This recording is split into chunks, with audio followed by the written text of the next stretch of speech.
네, 안녕하십니까. 신지식인 정인태입니다. 저는 국립한국복지대학교 특임교수를 역임했습니다. 생활고로 무너지는 서민들, 정부는 어디에? 이 주제로 말씀을 드리겠습니다. 네, 이 지금 많은 사람들이 고통 속으로 빠지고 있습니다. 네, 전 재산이 5,824원이다. 네, 생활고로 허리 아파도 병원을 못 가는 20세 엄마 얘기가 나오고 있네요. 참, 우리 사회에 아주 어두운 그림자다. 저는 그렇게 생각을 하게 되고요.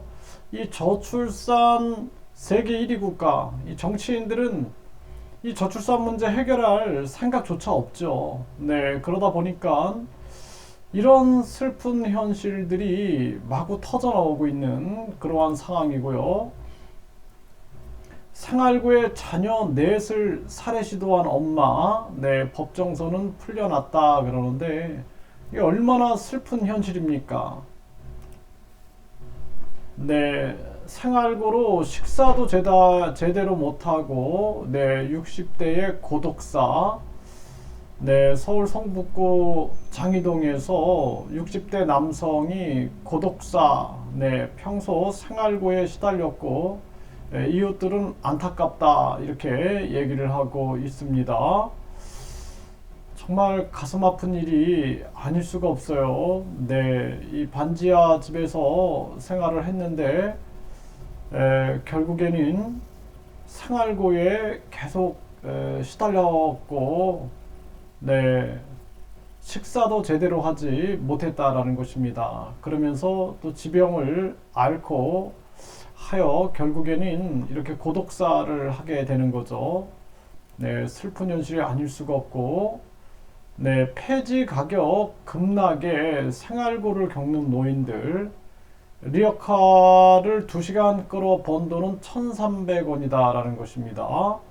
네, 폐지 가격이 킬로그램당 40원에서 50원대 1년 전 대비 3분의 1 수준이다라는 거죠. 네, 고물상 관계자는 폐지 줍는 노인들 눈에 띄게 줄어들었다라는 것입니다. 그러니까 지금 이 경기 침체적 상황에서 이렇게 서민들부터 고통을 겪게 되는 거예요. 생활고와 가정 불화, 일가족 살해한 비정한 가장, 네. 그러니까 생활고 때문에 가정 불화도 생기고 결국에는 일가족을 살해한 이러한 사건이 터진 겁니다.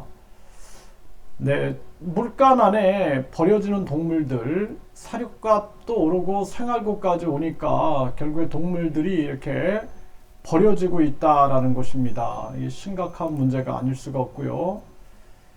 자전거 타고 택배 쫓아다닌 50대 생활고 때문에 이 택배를 훔친 거죠. 네, 그래서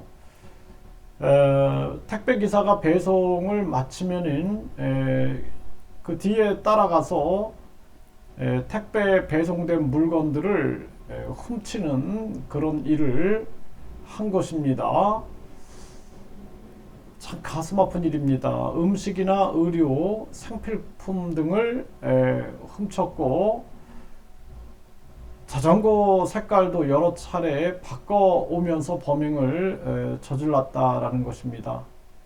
네, 고시원비도 미납돼 있고 특별하게 일하는 것도 없고 직업이 없다 보니까 생계 범죄가 이렇게 일어나고 있다라는 거죠. 심각한 문제가 아닐 수가 없고요. 네, 생활고의 양육 스트레스 때문에 4살 아들을 살해 시도한 30대 실형이 떨어졌다라는 것입니다. 심각한 문제입니다. 몸이 아파서 실직한 뒤 생활고 20대 남성이 숨진 채 발견이 됐다라는 것입니다. 네, 우울증에 생활고 겪던 40대 엄마들 자녀를 살해한 후에 극단 선택을 했다라는 거죠. 그러니까 이 우울증과 생활고가 우울증을 만들겠죠. 또 이 속에서 자녀를 살해하고 극단 선택을 하는 엄마들이 늘어나고 있는 거고, 꼴을 겪던 30대가 공사장 공구 훔쳐서 팔다가 덜미를 잡혔다라는 거예요. 생활고를 겪다 보니까 이런 공구들을 훔쳐다가 팔고 그러면서 결국에는 검거되는 그러한 상황이 터진 거고요. 생활고의 발달장애 자녀 살해한 친모, 그러니까 이 장애아동 부모들은 더 힘들어지는 거죠. 더 힘들어지는 거. 이러한 정황이다라는 거예요. 코로나로 사업이 망해서 빈집 돌면서 귀금속 훔친 40대. 죽을 수는 없으니까 이게 참 심각한 문제입니다. 그래서 이 우리나라가 이 저출산 또 인구 문제 이런 것들이 굉장히 심하고 가계 부채 문제가 심각한데 이 정치인들은 완전히 이것들은 권력 다툼에만 눈이 멀어 있고 전혀 국민들에게 신경을 쓰지 않는 거예요. 그래서 제가 국민들이 1,000원씩 내서 10만 명이 모여가지고 반드시 인터넷 땅을 만들어야 된다 이런 얘기를 하는 겁니다. 1,000원씩 1,000원의 기적을 일으키고 1,000원의 혁명을 일으켜야 돼요. 그렇지 않으면은 이 정치꾼들의 약탈 당하다가 결국에는 이런 비참한 삶을 살게 된다라는 것입니다. 나라에 돈이 없는 게 아니잖아요. 그래서 우리나라가 나라의 불필요한 예산들을 모두 국민권익기금으로 만들고 그리고 공공기관, 공기업은 성과급제를 폐지하고 불필요한 직책들도 없애야 된다라는 거예요. 불필요한 직책들, 뭐 부총리라든지 뭐 차관 이런 것들 다 없애버리고 돈을 아껴가지고 국민권익기금에다 모아서 국민들에게 되돌려줘야 됩니다. 이러한 정책을 써야 되고 그리고 우리나라가 무엇보다도 우리 국민을 먼저 생각해야 돼요.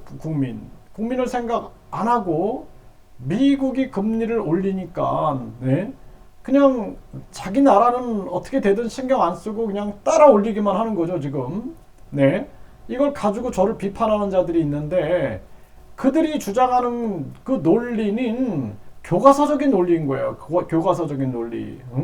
그냥 무작정 생각하는 게 미국이 금리 올리면은 우리도 따라 계속 올려야 된다. 그냥 무작정 막 급격하게 올려야 된다. 그렇지 않으면은 우리나라 자본이 외국인 자본이 빠져나가서 수입 물가가 올라가가지고 우리가 더 힘들어진다.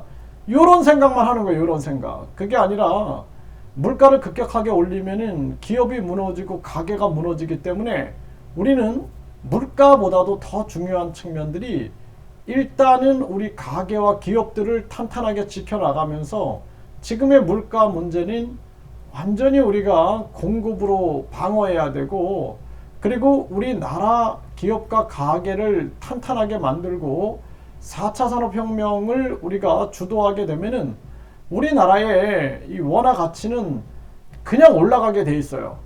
이런 어떤 전략적인 생각이 없이 1 더하기 1은 2다 요 생각밖에 못하는 이러한 이 바보 교육을 받은 자들이 정치를 하다 보니까 이 나라가 이 모양 이 꼴이 된다. 안타까움을 금할 수가 없습니다.